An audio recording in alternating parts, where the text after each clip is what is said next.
በየቀኑ ከ70 ሚሊዮን በላይ ሰዎች የሚያገለግል ካምፓኒ መገንባትን ያስቡ። አርማው በዓለም ላይ በሁሉም ሀገሮች የሚታወቅ ነው። ዛሬ ማክዶናልድ በዓለም ላይ ካሉ በጣም ትልቅ የንግድ ብራንዶች አንዱ ነው። ነገር ግን የዚህ ካምፓኒ ታሪክ ፋስት ፉድ ብቻ መሸጥ አይደለም። ይልቁንም ስለ ሲስተም፣ ስትራቴጂ እና እስካሁን ከተፈጠሩት እጅግ ብልህ የንግድ ሞዴሉ አንዱ ታሪክ ነው።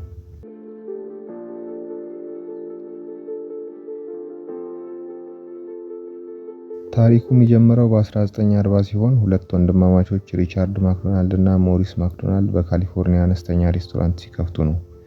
በወቅቱ ሬስቶራንቶች መስተንግዶ ላይ ብዙ ውጤታማ አልነበሩም። ደንበኞች ምግባቸውን ለረጅም ሰዓት መጠበቅ ነበረባቸው እና ሜኑዎቹ በጣም ትልልቅ ነበር። የማክዶናልድ ወንድሞች ግን የደንበኞቻቸውን አስደሳች ምርጫና ፍላጎት አስተውለዋል። አብዛኞቹ ሰዎች ጥቂት ምግቦችን ብቻ ያዙ ነበር፣ በተለይም በርገር፣ ቺፕስ እና ሚልክሼክ። በዚህ ምክንያት ወንድማማቾቹ የሬስቶራንቱን ኢንዱስትሪ ለዘላለም የሚቀይር ደፋር ውሳኔ ወሰኑ።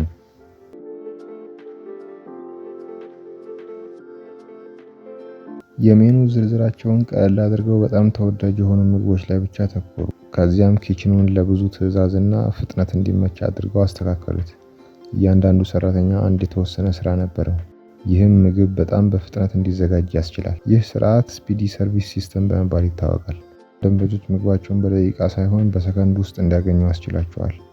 በዚህ ምክንያት ሳያውቁት በእርግጥም የማክዶናልድ ወንድማማቾች የዘመናዊውን ፈጣን ምግብ ኢንዱስትሪ መሰረት ፈጠሩ።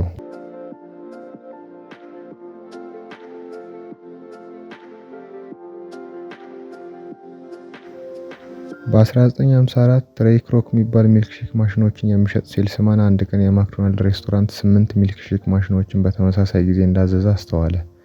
ለምን ብዙ ማሽኖች እንደሚያስፈልጉት ለማወቅ ስለጓጓ ሬስቶራንቱን ለማየት ወደ ሬስቶራንቱ ሄደ። ያየው ነገር አስገረመው። መስተንግዶ እጅግ በጣም ቀልጣፋ ነበር እና ሬስቶራንቱ ደንበኞች ከዚህ በፊት ካየው ከማናቸውም ቦታ በበለጠ ፍጥነት ያገለግል ነበር። ሬይ ክሮክ ይህ ሀሳብ በጣም ትልቅ ነገር ሊሆን እንደሚችል ወዲያውኑ ነበር ያሰበው።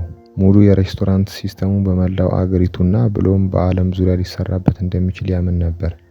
ወንድማማቾቹን ሬስቶራንቱን ፍራንቻይዝ እንዲያደርጉ ታሳመናቸው። እንደ አውሮፓውያን አቆጣጠር በ1955 ሬይ ክሮክ የመጀመሪያውን ኦፊሻል የማክዶናልድ ፍራንቻይዝ በኢሊኖይ ከፈተ እና ከዚያ ጊዜ ጀምሮ መስፋፋት ጀመረ።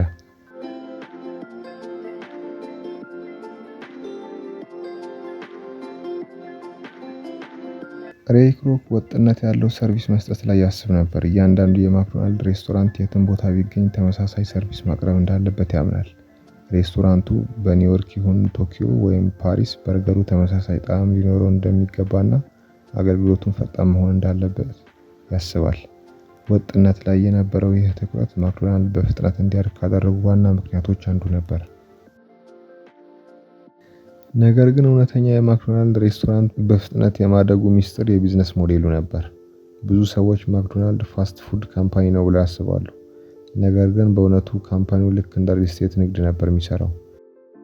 ሬይ ክሮክ ማክዶናልድ ሬስቶራንት የሚገኝበት መሬት የሚገዛበትና ከዚያም ንብረቱን ለፍራንቻይዝ ባለቤቶች የሚያከራይበት ሲስተም ፈጠረ። የፍራንቻይዝ ባለቤቶች ሬስቶራንቱን እያስተዳደሩና የቤት ኪራይ፣ የፍራንቻይዝ ክፍያዎችና የሮያልቲ ክፍያዎች ለማክዶናልድ ይከፍላሉ። ይህ ማለት ኩባንያው ከምግብ ሽያጭ ብቻ ሳይሆን ከሪል ስቴትም ገንዘብ ያገኛል ማለት ነው። በዚህ ሞዴል ማክዶናልድ በሬስቶራንት ኢንዱስትሪ ውስጥ ፋይናንሻሊ ስቴብል ከሆኑ ካምፓኒዎች ውስጥ አንዱ እንዲሆን አድርጎታል። ዛሬ 95% የሚሆኑት የማክዶናልድ ቦታዎች በፍራንቻይዝ የሚተዳደሩ ሲሆን ካምፓኒው ደግሞ በኪራይ እና በሮያልቲ አማካኝነት ቋሚ ገቢ ያገኛል። ሬይ ክሮክ በአንድ ወቅት ማክዶናልድ በሬስቶራንት ኢንዱስትሪ ውስጥ ብቻ ሳይሆን በሪል ስቴት ኢንዱስትሪ ውስጥ እንደሆነም በይፋ ተናግሯል።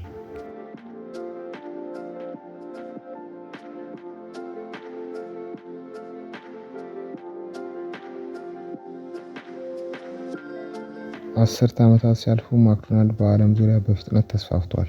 ወርቃማ ቅስቶች ወይም ዘ ጎልደን አርች ዓለም ላይ ካሉ በጣም ከሚታወቁ የንግድ ምልክቶች አንዱ ሆኗል። በኋላም ካምፓኒው የተለያየ ባህሎች የተለያየ ምርጫ እንዳላቸው ሲያይ ሰርቪሱ ላይ ማሻሻያ አድርጓል። ተመሳሳይ ሜኑ በየቦታው ከማስቀደድ ይልቅ ማክዶናልድ ምርቶቹን በአካባቢው ገበያ አስተካክሏል። ለምሳሌ በህንድ የከብት ስጋ በርገር አይቀርብም፣ ምክንያቱም ከብቶች ቅዱስ ተደርገው ይቆጠራሉ። በምትኩ ሜኑ በዶሮ እና በአትክልት አማራጮች ላይ ያተኩራል። በጃፓን ደንበኞች እንደ ኪሪያኪ በርገር ያሉ ልዩ ምግቦችን ማግኘት ይችላሉ።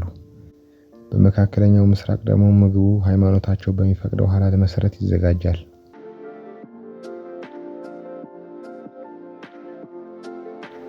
በዚህ ስትራቴጂ ምክንያት ማክዶናልድ ወደ ዓለም አቀፍ ገበያ በተሳካ ሁኔታ ገባ። ዛሬ ካምፓኒው በዓለም ዙሪያ ከ40,000 በላይ ሬስቶራንት ያሉት ሲሆን በየቀኑ በሚሊዮኖች የሚቆጠሩ ደንበኞች ማገልገሉን ቀጥሏል።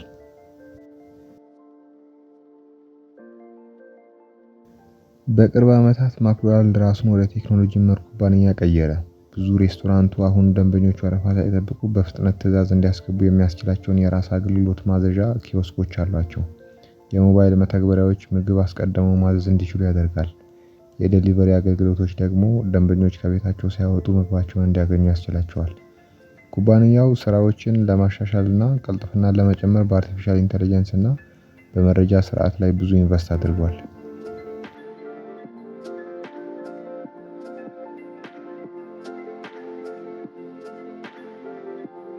የደንበኞች ዲጂታል ትዕዛዝና ታማኝነት የኩባንያው ዋና ስትራቴጂ ነው። በሚሊዮኖች የሚቆጠሩ ደንበኞች አሁን የማክዶናልድ የሞባይል መተግበሪያን ይጠቀማሉ። ይህም ኩባንያው አዲስ ነገር እንዲያስተዋውቅና የደንበኞችን ባህሪ በደንብ እንዲረዳ ያስችለዋል። እነዚህ የቴክኖሎጂ ማሻሻያዎች ማክዶናልድ ደንበኞችን በፍጥነት እንዲያገለግልና የአሰራር ወጪዎችን ማኔጅመንት ያግዛሉ።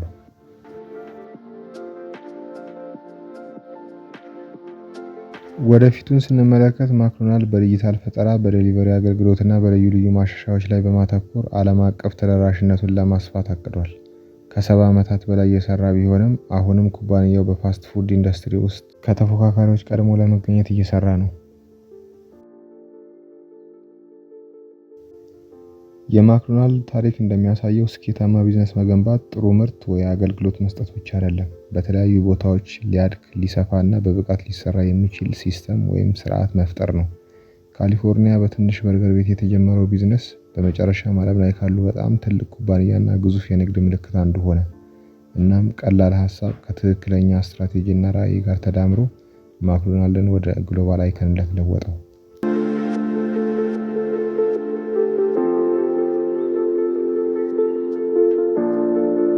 የዛሬው ቪዲዮአችን ይህን ይመስል ነበር። ቪዲዮአችን ከተመቾት ላይክ፣ ሼር፣ ሰብስክራይብ ያደርጉ። እስከሚቀጥለው ሳምንት ቸርን ሰንብት።